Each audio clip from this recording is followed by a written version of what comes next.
Nia, what are you doing? And what's that smell? Oh, I'm lighting the candle. Doesn't it smell like pumpkin spice in autumn? Pretty sure that means it's the start of fall. Now I think about it, it's starting to get a little chilly in here. I know, don't you just love it? Guess it's time for sweater weather. Sweater weather? Okay, come on. I think we're getting super distracted. We have a show to anchor. I know. I'm just really excited for fall. Is the audience also looking forward to fall?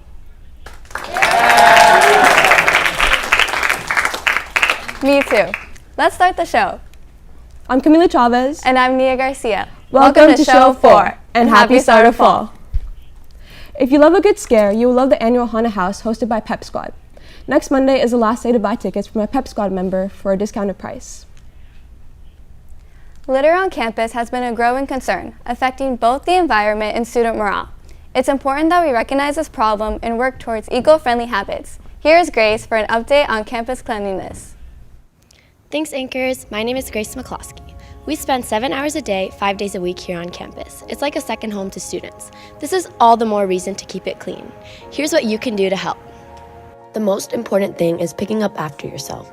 There are trash cans all around campus, so don't be lazy. I think although it's only the beginning of the school year, I've seen a lot of people littering, and especially a big problem is leaving lunch trays and entire lunches all around the schools.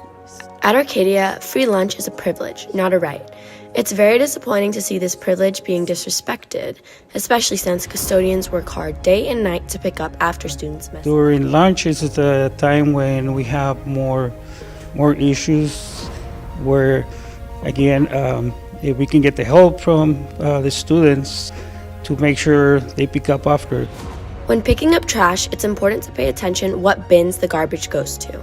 On campus, we have green bins for compost and gray bins for regular trash. And the biggest difference is plastics always go in the trash, while composting is all biodegradable stuff such as paper and especially food outside of the plastic containers. And that does not include milk cartons or anything with wax coverings. To me, campus is like a second home for you guys. And I believe that the same way you guys like to keep your house clean, the school should be the same way. Take what you learned today and implement these habits into your daily life. This has been Grace McCloskey, back to the anchors in the studio. Anyone interested in trying out for boys volleyball, be sure to jump to the North Gym next Monday and Wednesday at 4 p.m. for tryouts. Don't forget to complete your athletic clearance form. This year has been quite exciting, and we have some familiar faces and some unfamiliar places. Let's go to Josh to learn more. Thanks, anchors. With the new school year, AHS has some changes within our administrative staff.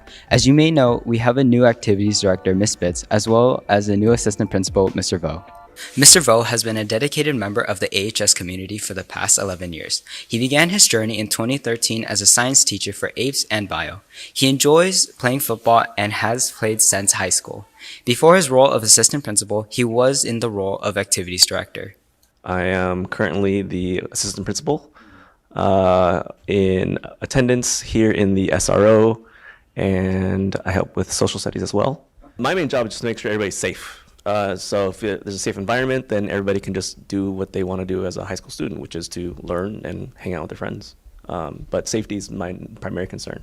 On the other hand, taking on the role of activities director is Ms. Spitz. She used to coach girls JV soccer for 12 years at AHS, but this year she decided to switch it up and work with a new group of kids, ASB. Looking forward to getting to plan new events and work with kids that I didn't have the ability to work with before.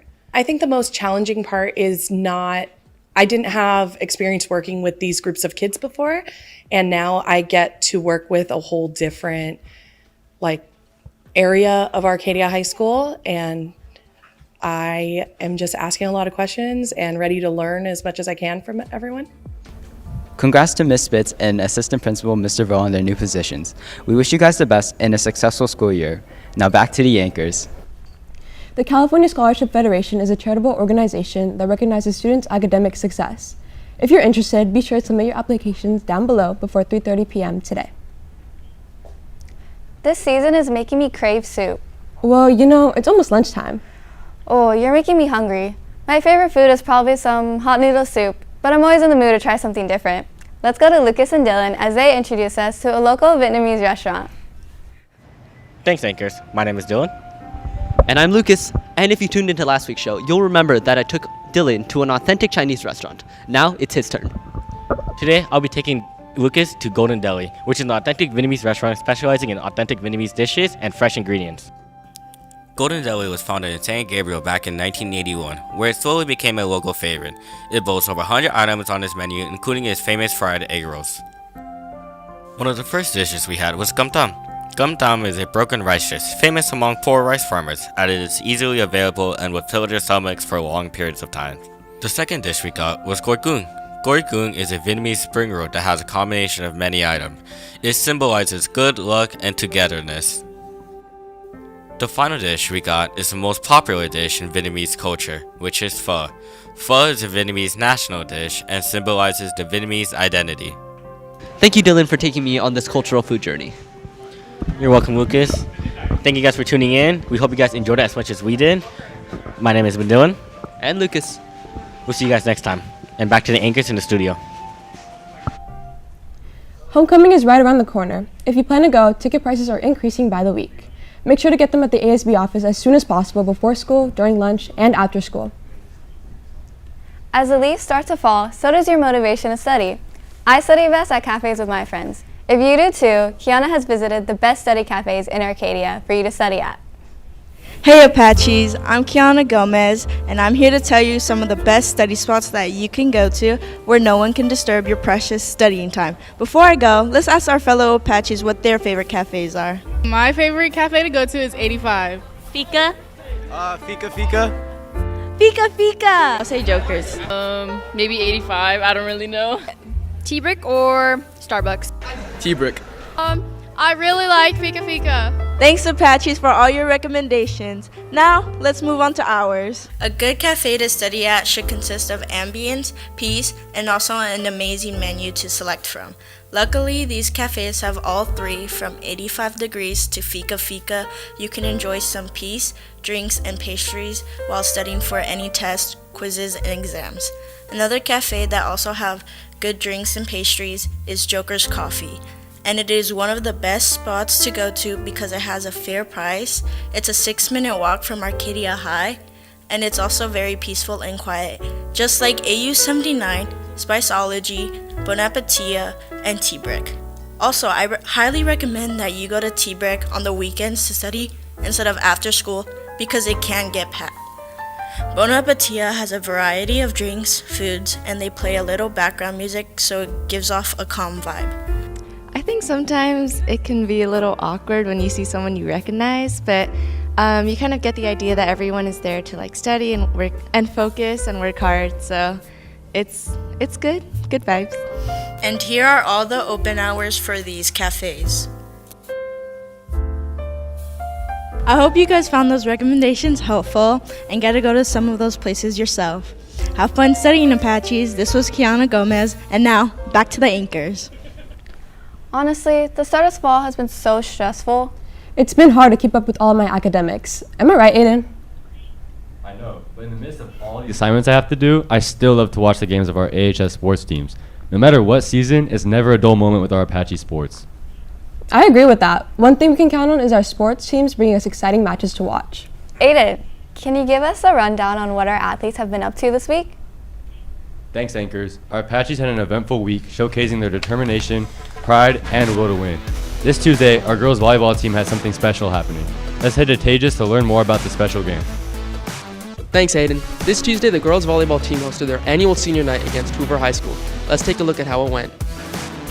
This week, our Apaches fought hard to impress their parents on senior night, ultimately rising to the occasion by beating Hoover with a score of 3-0. Our Apaches displayed fantastic strategic planning and worked phenomenally as a team, with seniors Ashley Savage and Jasmine Del Rio helping lead the charge to secure the win for Arcadia. This helped maintain our standing as first in the Pacific League with a higher win percentage than second place, Crescenta Valley. Our senior Apaches should be proud, living up to the high expectations, and although we've given them our flowers, we still have the rest of the season to watch our Lady Apaches dominate. This has been Tejas Patel. Let's head back to Aidan in the studio. Thanks, Tejas. We have some more student athletes here in the studio with us from the varsity boys Waterpolo team, Ashton, Jaden, and Marcus. Ashton, how do you and the other captains prepare the team on game day and future games? I think me and Jaden being captains, naturally, we just got to be vocal with our team. Communication is an important part of the game, both in the water and on the pool deck. That sounds exciting. Jaden, what is an important lesson you've learned from the season? We're a very senior-heavy team, and that can lead to some laziness, but our young guys really keep us in check, and that's been great for us this year. Interesting. And Marcus, how difficult is communication in a pool sports setting, and how do you work around it? It's a big pool, so it's hard to communicate with your teammates, but I think we have such a good team bond that we have a rhythm to know what our next steps are to work as a team together. And having Jaden and Warren as such strong voices is a great asset. That really seems to be working well for you guys. Marcus, how do you balance the physical and mental demands in a sport like water polo, especially in a tight situation against a tough opponent? I think meditating and just calming down your breath helps a lot when you're in an intense game. As shown by the record, it seems that it's an efficient way of working. Jaden, what is a personal goal of yours regarding your future in water polo? A personal goal right now is deciding where I want to continue my water polo career at the D1 level. Right now I'm in the process of deciding, and hopefully, besides that, win a CIF with the team this year. Wishing you all the best with your goals. And finally, Ashton, what have been some exciting moments from the season so far? I think our game yesterday against Burbank was pretty exciting. It's the culmination of all our hard practices, waking up early for morning, and it was a good game. Thanks for all these great responses. The water polo team played this past Tuesday against Pasadena with the final score being 20-1, and Thursday being against Burbank and with the final score being 13-7. Good luck in your future games, and for all that want to come watch, their next game will be on October 1st against Hoover, so make sure to come support. Those weren't the only two teams that played this week though. This past Friday, our Apache football team played a tough game against Burroughs, unfortunately losing with the final score of 21-13. Jacoby had 222 total yards and 2 total touchdowns, with one going to receiver Ethan Long. The next game is an away game versus Burbank, so make sure to go cheer them on.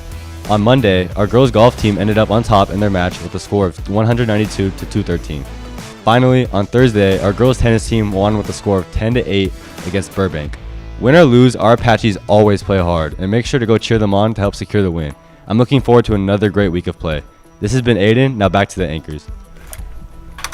Wow, I'm definitely going to support my fellow Apaches. What about you? Nia, did you just finish that whole cup of coffee? Yeah, it's so good. It's a seasonal drink and I'm trying to enjoy it while it lasts. Maybe I should get myself a cup. If it's that good. Definitely. But for right now, I'm just glad we got through our first show as anchors. I'd say we did a fantastic job. Hey audience, how do you guys feel about today's show?